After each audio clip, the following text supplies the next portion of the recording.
No niin, tänään meille tulee vieraaksi Lisi. Lisi voisi tulla nyt tänne saliin.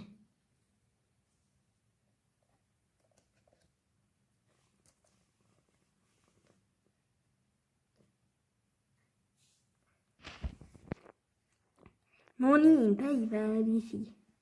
Tervetuloa tänne kello 7 uutisiin. Aamu 7 ja ilta 7 ja myös yö 7, vaikka semmoista ei olekaan. Joo. No niin Lisi, mites on sun lempivärisi? Varmaan valkoinen. Johos, entäs sun lempiruokasi? Siskonmakkarakeitto.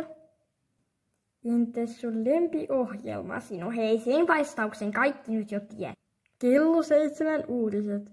Ilta 7 ja aamu 7 ja yö 7, vaikka semmoista ei edes olekaan.